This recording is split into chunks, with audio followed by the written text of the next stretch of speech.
Hi, my name is Jojo and I do things with tents and tarps in Sweden's nature. And today I have the CanvasCamp Polycotton Square Shelter here with me. Let's see what it is. So this comes as a set, I think, because it has poles in it. Those are 2 poles, north and south. We have the shelter itself, oh, and pegs as well. It comes with 8 pegs. That's all. So this fabric, as it already says in the name, is polycotton. It's not 100% cotton, it is 65% cotton and 35% polyester, which makes it quite a bit lighter than all the other 100% cotton canvas shelters. Let's see, before rolling it up all the way. Oh, it comes already with all the ropes pre-installed. That is very nice. So it seems like an easy setup process. We have a black seam around. The corners are reinforced with double fabric.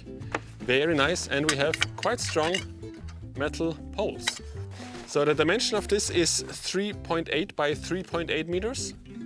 Okay, so let's set it up. And instead of going far, far away, I think I'll just set it up here over this desk, pretending it starts to rain and I still need to film something outside here. Okay, first pole is here. And I always also try to remember how it was folded in the beginning so that I then can fold it back again. But I think it's already too late for that. Let's see. Okay, now once, twice. Aha, I'll figure that out later.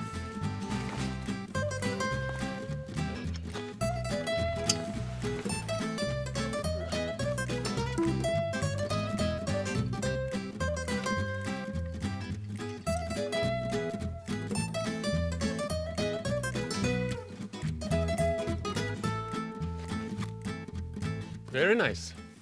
But what I like about this really light fabric is that the light comes through from the outside. So it is quite bright under here.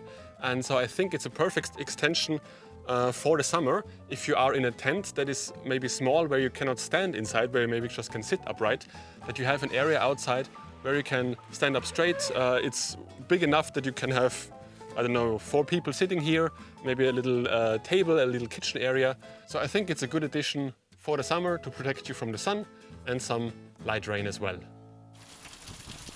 And a couple of days later I could test its waterproofness even in heavy rain. And I have to say, I did not see or feel any water come through, so it held up quite well. Now I'll try to pack it again. By the way, how I like to stow ropes that are directly connected to something is I make loops. And then when there's like half a meter left, I put it around 2 or 3 times.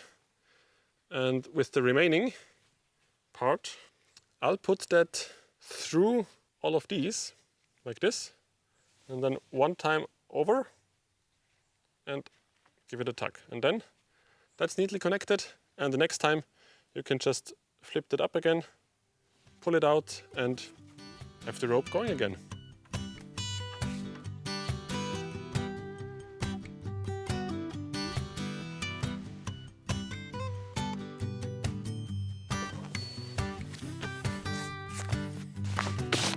Well, different than before, but it also works.